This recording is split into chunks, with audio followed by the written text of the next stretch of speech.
Hello दोस्तों, मैं हूं आरती सिंह और आप सभी का स्वागत है आपके अपने यूट्यूब चैनल क्रिएटर बाय आरती सिंह पर।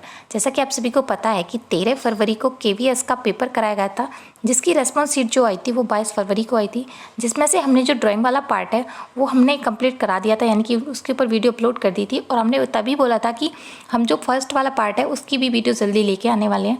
लेकिन आज का जो वीडियो है वो फर्स्ट पार्ट में जो हिंदी वाला पार्ट होता है उसमें संपूर्ण जितने भी क्वेश्चन है मैं उनको कराने वाली हूँ। संपूर्ण क्वेश्चन मतलब 15 क्वेश्चन आते हैं हिंदी से संबंधित, यानी कि हिंदी से संबंधित जितने भी क्वेश्चन है उनको बारे में मैं आपको डिटेल्स में बताने वाली हूँ कि कौन से यानी कि प्रश्न का आंसर होगा, और जो अदर भी ऑप्शन दिए उनके बारे में आपको डिटेल्स में बात करूँगी।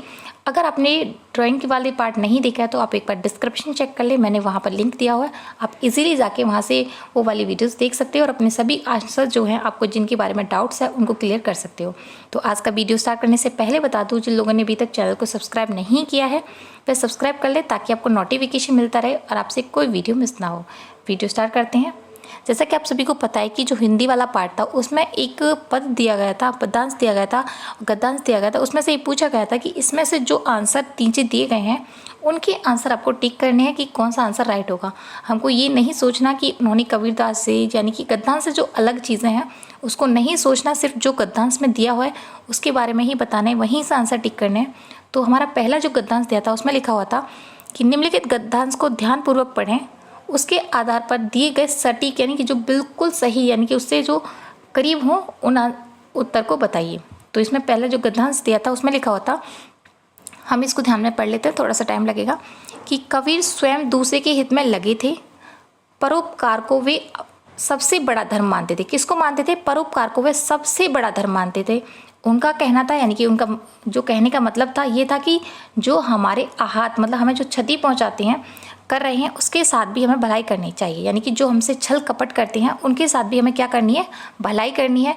जो हमारे रास्ते में कांटे बो रहे, कांटे का मतलब हमारे लिए जो दुविधाएं बना रहे हैं, यानी कि हमारे जो रास्ता जो होता है हमें मंजिल के लिए जाता है उसमें दुविधा बन के बैठे हैं, बो रहे हैं, उन्हें हमें फूल बोने, यानी कि उनके रास्ते में हमें क्या बोने हैं? फूल बोने हैं। वे हमें बड़े स्पष्ट शब्दों में चेतावनी देते थे, यानी कि जो कबीरदास थे वो हमें बहुत ही स्पष्ट तरीके से बोलते थे, चेतावनी देते थे कि हमें इस संसार में कुछ ही समय रहना है, यानी कि हम इस दुनिया में जो आए हैं चंद दिनों के, चंद समय के मेहमान हैं, तो हमें दूसरों की भलाई करके समय को सदुपयोग करना चाहिए। यानी कि हमारा जो समय जितना भी मिला हुआ है उसका जो प्रयोग करें, हम सदुपयोग जो करें वो दूसरों की भलाई में करें, ना कि उनके साथ छल कपट करके करें या फिर उनके साथ बुराई करके करें या किसी की निंदा करके करें। तो इसके ऊपर पूरे जो आंसर थे 5 क्वेश्चन कराए गए थे। तो इसमें जो पहला हमारा प्रश्न पूछा गया था वो पूछा गया था, निम्नलिखित में से कवि का विचार नहीं है, यानी कि जो ऊपर जो दिया गया है उसमें से विचार नहीं है जो नीचे ऑप्शन में है। तो पहला उन्होंने बोला था परोपकार सबसे बड़ा धर्म है, तो उन्होंने ये बोला था कि परोपकार जो था वो सबसे बड़ा धर्म था, इसे भी माना था, ये हमारा राइट हो जाएगा। ये नहीं था इसमें क्योंकि पूछा कि विचार नहीं था, तो इसमें ये था। दूसरा था कि कोई रास्ते में कांटे बोए तो हमें उसके रास्ते में क्या बोना है? फूल बोना है।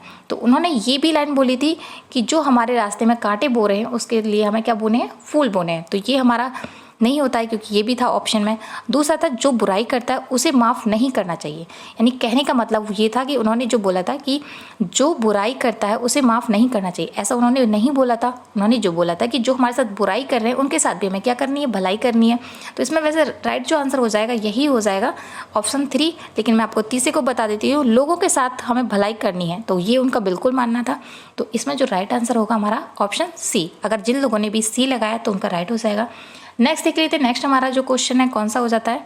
ये भी गद्यांश से संबंधित ही था। तो दूसरा जो क्वेश्चन पूछा गया था वो ये पूछा गया था कि सेम ही गद्यांश था, इसी के बारे में से एक और क्वेश्चन पूछा था कि कबीर मानते थे कि जो हमारा अहित करते हैं, अहित मतलब हमारा बुरा सोचते हैं, उसके साथ हमें भलाई करनी चाहिए, ये बिल्कुल उनका मानना था। तो इसमें से 4 ऑप्शन है, उसमें से हमें चुनना है कि क्या चीज़ थी। तो कबीर परोपकार का सबसे बड़ा धर्म मानते थे। क्या मानते थे? कबीर जो थे वे परोपकार का बिल्कुल धर्म मानते थे, ये भी राइट है। कबीर भलाई में विश्वास करते, ऑब्वियसली बात है, ये जो पूरा पहरा दिया गया है वो भलाई पर विश्वास है कि उनके साथ जो भलाई करनी है, यानी कि जो हमारे साथ बुरा कर रहे हैं उनके साथ हमें भलाई करनी है, ये भी था। कबीर अपने गुरु से प्रभावित थे, तो यहाँ पे कोई भी ऐसी जो चीज़ दी गई है यहाँ गुरु से प्रभावित नहीं दी गई है ऑप्शन में, यानी कि मानते होंगे या फिर चीज़ें जो थी अलग थी, लेकिन गद्यांश में ऐसा कुछ नहीं दिया गया है कि कबीर अपने गुरु से प्रभावित थे, ऐसा कुछ नहीं लिखा हुआ है। और कबीर की सामाजिक विकास में आस्था थी, ऑब्वियसली बात है कि वो करते थे कि दूसरों की भलाई के लिए, ये सामाजिक से रिलेटिव थे।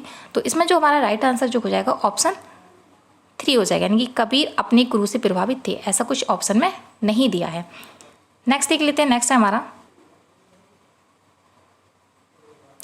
ये भी गद्यांश से संबंधित था कि गद्यांश में जो ऑप्शन दिया हुआ था उसके अकॉर्डिंग ही हमको आंसर लगाना था। इसमें पूछा था कि निम्नलिखित में से सही कथन नहीं है, यानी कि इसमें जो गद्यांश दिया है उसमें से जो 4 ऑप्शन है इसमें से जो कथन नहीं दिया था, कथन नहीं था। तो कबीर परोपकार को सबसे बड़ा धर्म मानते थे, कबीर जो थे वे परोपकार का सबसे धर्म मानते थे, ये भी राइट है। कबीर मोह माया में बंधे थे, में बंधे नहीं थे, ऑब्वियसली बात है ये मोह माया से संबंधित नहीं थे। कबीर धार्मिक आडंबरों के विरुद्ध थे, कबीर जो थे वो धार्मिक आडंबरों के विरुद्ध थे। कबीर एक एक्वेश्वर का प्रभाव नहीं थे, यानी कि एक्वेदेश का एक का प्रभाव नहीं था। तो इसमें ये पूछा कि नहीं था, निम्नलिखित में से सही कथन नहीं था। तो इसमें जो राइट आंसर हो जाएगा वो ऑप्शन सी हो जाएगा। कबीर जो थे वो धार्मिक आडंबरों के विरुद्ध नहीं थे, यानी कि वो दूसरों के साथ अच्छा ही करना चाहते थे। तो ऑप्शन हमारा कौन सा राइट हो जाएगा, सी। नेक्स्ट देख लेते हैं। नेक्स्ट हमारा एक और क्वेश्चन पूछा गया था, इसमें पूछा गया था गद्यांश से संबंधित था ये भी, कि कवि के अनुसार समय का जो सदुपयोग करें वो कैसे करना चाहिए। तो उनके द्वारा जो समय का जो सदुपयोग करना चाहिए वो किस तरीके से करना चाहिए, दूसरों की भलाई करके। कैसे करना चाहिए, दूसरों की भलाई करके। यहाँ पे ऑब्वियसली अगर ये ऑप्शन है तो राइट हो जाएगा। पुस्तकें पढ़ के, ये उनका कथन नहीं था। दूसरा था राम का जाप करके, ये भी उनका कथन नहीं था। दूसरों की भलाई करके, इसमें जो राइट आंसर हो जाएगा वो दूसरों की भलाई करके हो जाएगा। गृहस्थी का पालन करके, ये भी बिल्कुल भी नहीं होगा। तो इसमें जो राइट आंसर हो जाएगा हमारा ऑप्शन सी, यानी कि दूसरों की भलाई करके, ये इसमें राइट हो जाएगा। नेक्स्ट देख लेते हैं। नेक्स्ट हमारा ये भी गद्यांश से संबंधित है। इसमें पूछा गया था कि कबीर लोगों को क्या चेतावनी देते थे। जो कबीर थे वो दूसरे लोगों को जो चेतावनी देते थे वो क्या देते थे। तो यहाँ पे लिखा था, बड़े स्पष्ट रूप में उन्होंने बताया था कि हमें इस संसार में कुछ समय ही रहना है। क्या करना है, हमें इस दुनिया में जो आए हैं बहुत ही कम समय के लिए आए हैं और हमें दूसरों की भलाई करके इस समय का सदुपयोग करना है। तो इसमें कौन कौन से ऑप्शन दिए हैं, संसार नश्वर है, जीव अमर है, तो ये उन्होंने चेतावनी नहीं दी थी। सबका आदर करना चाहिए, ये भी उन्होंने, जो इसमें यानी कि यहाँ का अर्थ जो निकलता है वो लगाना है, हमें कोई अपने मन से नहीं लगाना है।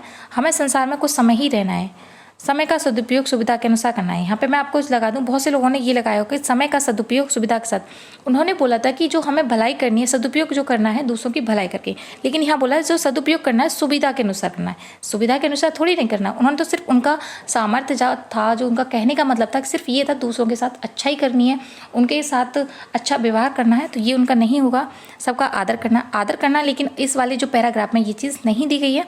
संसार नश्वर है, जीवन है, ये भी नहीं बोला गया है। लेकिन इसमें जो चेतावनी दी गई थी क्या थी, हमें संसार में कुछ ही समय के लिए रहना है। तो इसलिए हमें क्या करना चाहिए, भलाई वाला ऑप्शन नहीं दिया। तो इसमें राइट जो आंसर हो जाएगा ऑप्शन सी। नेक्स्ट देख लेते हैं। नेक्स्ट हमारा नेक्स्ट जो प्रश्न है, इसमें ये पूछा गया था कि निम्नलिखित में से व्यक्तिवाचक शब्द संज्ञा नहीं, यानी कि इसमें व्यक्तिवाचक संज्ञा कौन सी नहीं है। नीम दिया होता, नीम क्या है, नीम एक प्रॉपर क्या है, पेड़ है। पेड़ मतलब इसका मतलब होता है, व्यक्तिवाचक का मतलब होता है किसी व्यक्ति विशेष के बारे में बता रहा हूँ, यानी कि प्रॉपर किसी एक, जैसे अब मैं किसी का नाम ले दूँ महात्मा गांधी, तो अगर मैं महात्मा गांधी की बात करूंगी तो आप समझ जाओगे कि महात्मा गांधी जो थे, जिनका जन्म 2 अक्टूबर को हुआ था, इस तरीके से आप पहचान लोगे। वो क्या आता है, व्यक्तिवाचक के समय में। लेकिन यहाँ पर जो व्यक्ति है, नीम क्या है, प्रॉपर एक क्या है, इसमें जो पूछा है व्यक्तिवाचक के बारे में। लेकिन नीम क्या बताता है, एक जाति, यानी कि नीम की बात करें तो हम एक प्रॉपर क्या बता रहा है, वो नीम जाति, जो जितनी भी पेड़ की जाति होती है वो नीम की जाति में आता है। आम जो है ये भी किसी जाति के बारे में बता रहा है। पेड़ जो है, पेड़ किसी भी ना ही जाति के बारे में बता रहा है, क्या बता रहा है, व्यक्तिवाचक। इसमें ये बोला गया है कि व्यक्तिवाचक संज्ञा शब्द नहीं है, यानी कि व्यक्तिवाचक संज्ञा नहीं है। तो ये व्यक्तिवाचक को दर्शाता है। जो नीम है, नीम एक व्यक्तिवाचक है प्रॉपर। अगर मैं नीम के पास जाऊंगी तो वो क्या बता देगा कि नीम के पेड़। अगर आम के पास बताऊंगी तो आम के पेड़ पर जाकर खड़े हो जाओगे कि जिसमें आम लगते हैं। लेकिन पेड़ जो है, पेड़ किसी व्यक्तिवाचक को नहीं बता रहा। पेड़ की श्रेणी जो होती है वो किसी जाति को बताती है, कि यानी कि जो पेड़ होते हैं, जो पेड़ जिसमें सभी तरीके के प्रकार का आते हैं। तो ये क्या बताता है, व्यक्तिवाचक शब्द नहीं है। लेकिन कोयल की बात करें तो आप कोयल के पास भी चले जाओगे तो इसमें पेड़ जो क्या है, जातिवाचक है, तो इसलिए ये व्यक्तिवाचक नहीं है। तो ये चीज़ याद रखना। नेक्स्ट देख लेते हैं। नेक्स्ट हमारा नेक्स्ट क्वेश्चन जो पूछा गया था वो पूछा गया था, अधुनातन शब्द का विलोमार्थी शब्द क्या है। अधुनातन जो होता है उसका जो विलोम शब्द क्या है, प्राचीन है, प्राचीन नहीं है। प्राचीन का मतलब क्या होता है, अर्वाचीन। यहाँ पर मैं सभी के बारे में भी लिख देती हूँ ताकि आपका अगर आगे कभी पूछा जाता है कुछ चीज़ें तो आपको चीज़ें ज़रूर याद रखना। अर्वाचीन होता है किसका, प्राचीन का। प्रागैतिहासिक आधुनिक होता है। अर्वाचीन अभी मैंने बताया कि इसका जो अर्वाचीन का मतलब होता है प्राचीन होता है। तो ये भी चीज़ याद रखना। नेक्स्ट है तो यहाँ पे जो तीन चीज़ें ये एलिमिनेट वैसे ही हो जाती है। प्राचीन का अर्वाचीन होता है, प्रागैतिहासिक आधुनिक होता है, अर्वाचीन का प्राचीन होता है, लेकिन पुरातन का जो होता है वो अधुनातन होता है। क्या होता है? अधुनातन। तो इसमें जो राइट आंसर ऑप्शन डी हो जाएगा। जिसने डी लगाया उसका आंसर ठीक हो जाएगा। पुरातन का मतलब ही अधुनातन होता है। नेक्स्ट देख लेते हैं। नेक्स्ट हमारा नेक्स्ट क्वेश्चन जो पूछा गया था, इसमें पूछा गया था कि मेघ शब्द का पर्यायवाची शब्द नहीं है, यानी कि मेघ जो है उसका पर्यायवाची इन चार में से नहीं है। वारिद होता है, घन होता है, बादल। ये तीन जो होते हैं ये होते हैं कि मेघ का वारिद भी होता है, घन भी होता है, बादल भी होता है। लेकिन परोधी जो होता है उसका जो पर्यायवाची जो होता है वह मेघ नहीं होता है, उसका पर्यायवाची होता है सीमा। जैसे किसी चीज़ की बॉर्डर होता है, सीमा, दायरा, हद, ये सब जो चीज़ें होती है वो परोधी की होती हैं। जिसने भी आंसर बी लगाया है उसका राइट आंसर हो जाएगा। नेक्स्ट देख लेते हैं। नेक्स्ट हमारा इसमें पूछा गया था कि द्विगु समास का उदाहरण कौन सा है, कि यानी कि इसमें से चार ऑप्शन दिए गए हैं। इसमें ये पूछा गया है कि जो द्विगु समास होता है उसका कौन सा उदाहरण है। तो पहला जो दिया गया था इसमें दिया गया था पंचरंगा। पंचरंगा का मतलब होता है, पंचरंगा जो होता है वो है द्विगु समास, क्योंकि इसका मतलब होता है पांच रंगों का, यानी कि पांच रंग जिसमें समाये हों वो क्या होते हैं। तो इसमें जो राइट आंसर हो जाएगा हमारा ऑप्शन ए हो जाएगा। मैं आपको इन तीनों के बारे में भी बता देती हूँ। दशानन, दशानन का मतलब होता है जिसके 10 हों सर, यानी कि 10 आनन, तो जिसके 10 सर हों तो उसके जो आता है ये बहुवर्गी की समास में आता है। बहुवर्गी का मतलब आता है किसी भगवान की श्रेणी में ले जाता हो, यानी किसी अलग श्रेणी में लेके जाता तो वो बहुवर्गी होता है। हस्तलिखित, हस्तलिखित का मतलब होता है हाथ के द्वारा लिखित। तो हस्तलिखित जो है एक कौन सा है, ये तत्सम पुरुष है। और तत्सम पुरुष की भी बात करें तो ये क्या है, कर्म पुरुष, क्योंकि ये भी पूछा जाता है कि इसमें कर्म छिपा हुआ है कि हाथ के द्वारा लिखित। तो इसमें क्या आता है, कर्म तत्पुरुष। तो ये भी आप नोट डाउन करने हैं, यानी कि तत्पुरुष की श्रेणी में आता है। लेकिन तत्पुरुष के भी अंदर बात करें तो कर्म तत्पुरुष है। महात्मा की बात करें, महान है जिसकी आत्मा, क्या है, महान है जिसकी आत्मा। तो ये भी किसमें आता है, ये कर्मधारी, क्योंकि कर्म लिए हुए है ये भी। तो इसमें ये राइट आंसर जो हो जाएगा हमारा ऑप्शन ए हो जाएगा, पंचरंगा। पंचरंगा जो है वह क्या है, द्विगु समास है। तो इसमें राइट आंसर ए होगा। जिसने भी ए लगाया उसका राइट हो जाएगा। नेक्स्ट देख लेते हैं। नेक्स्ट है हमारा, इस प्रश्न में पूछा गया था कि व्यंजन संधि वाला शब्द कौन सा है, यानी कि व्यंजन संधि, चार ऑप्शन दिए गए थे कि इसमें से जो व्यंजन संधि वाला शब्द है वो कौन सा है। तो मैं आपको सभी को बता देती हूँ कि पहला है निश्चल। तो इसका जो संधि विच्छेद होता है वो होता है निहि प्लस चल। निश्चल, यानी कि निश्चल का मतलब इसका संधि विच्छेद हो जाता है विसर्ग संधि। तो ये जो होती है कौन सी होती है, विसर्ग संधि। तो इसमें से ये कट जाता है कि ये विसर्ग संधि है, तो इसलिए ये व्यंजन संधि नहीं है। नेक्स्ट है हमारा दिग्गज। दिग्गज की बात करें तो दिग जो ग हो जाता है जब कटती है तो दित हो जाता है, दित प्लस गज, दितगज। तो ये जो आता है हमारा किसमें आता है, व्यंजन संधि, क्योंकि यहाँ पे व्यंजन है और यहाँ पे व्यंजन है। तो इसका राइट जो आंसर हो जाएगा ये ऑप्शन बी हो जाएगा। लेकिन मैं फिर भी आपको और भी जो है उनके बारे में बता देती हूँ। इसमें है निशी छंद। तो निशी का मतलब होता है निही छंद, निही छंद हो जाता है। तो ये किस में आता है, ये भी विसर्ग की श्रेणी में आता है। तो ये भी हमारा राइट नहीं होगा। नेक्स्ट है मन स्थाप। तो इसका जो अगर हम संधि विच्छेद करें तो इसका क्या हो जाएगा, मन प्लस ताप, मन ताप। तो ये भी किसकी श्रेणी में आता है, ये हमारा दीर्घ संधि में आता है। तो इसका लेकिन राइट जो आंसर हो जाएगा ऑप्शन बी, जो दिग्गज है ये हमारा व्यंजन संधि है। नेक्स्ट देख लेते हैं। नेक्स्ट हमारा कि नेक्स्ट भी क्वेश्चन पूछा गया था कि निम्नलिखित में से गुणवाचक विशेषण नहीं है, यानी कि जिसमें गुण हो वो विशेषण नहीं है गुणवाचक। टिकाऊ जो होता है कि किसी चीज़ को हम बोलते हैं कि ये जो कुर्सी है या फिर कोई भी चीज़ है ये टिका हुआ है, तो इसकी जो विशेषता है क्या है, वो टिका हुआ है। तो ये भी गुणवाचक की विशेषण की जानकारी जाननी, यानी कि पहचानने से पहले हमें उसकी परिभाषा पता होना चाहिए कि जो गुणवाचक होते हैं उसमें क्या होता है कि किसी चीज़ की जो विशेषता बताई जाए उसके गुण के आधार पर, जैसे रंग, रूप, उसकी विशेषता जो होती है ये गुणवाचक विशेषता होती हैं। कम या ज़्यादा किसी भी चीज़ की, अब मैं बोलने लगूँ कि ये जो पानी है बहुत कम है, कि तो इसकी विशेषता क्या है, पानी कम है, तो ये भी इसमें से नहीं होगा। सफ़ेद किसी के रूप में कि पेड़ जो है हरा होता है, तो इसकी विशेषता क्या है, पेड़ हरा है, तो इसमें ये क्या हो जाएगा, ये भी गुणवाचक है।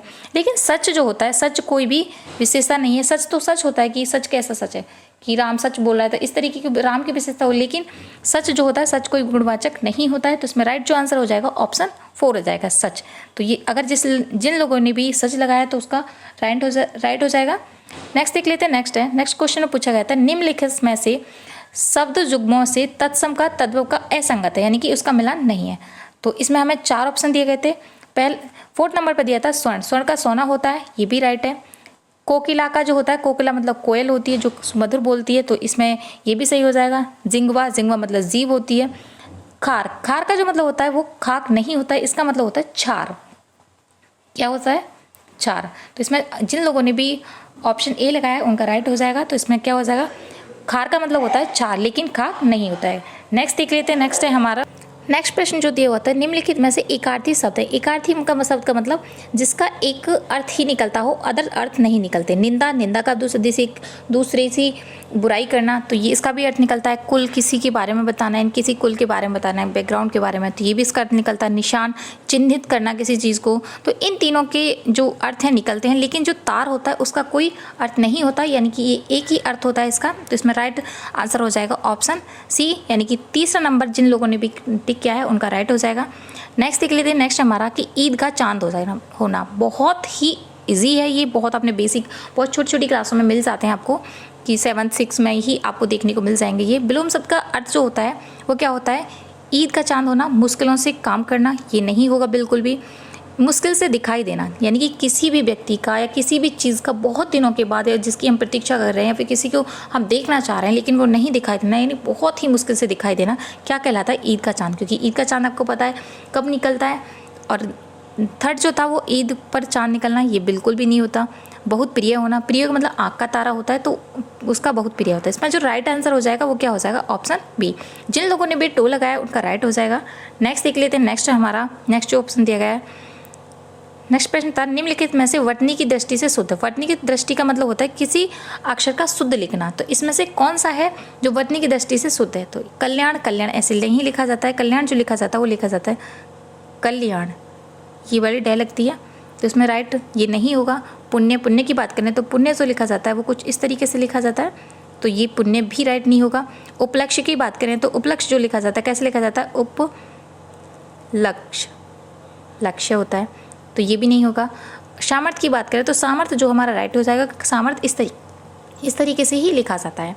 तो हमारे जो हिंदी से संबंधित थे 15 क्वेश्चन वो कंप्लीट हो चुके हैं। यहाँ से जीके और सी यानी करंट अफेयर्स स्टार्ट हो जाता है। तो हमारे जो यहीं तक हमारे 15 क्वेश्चन हो चुके हैं। जिन लोगों ने भी अपने आंसर अपने चेक करें, आप कमेंट बॉक्स में कमेंट करके ज़रूर बताना कि आपके जो आंसर थे हिंदी में कितने राइट रहे।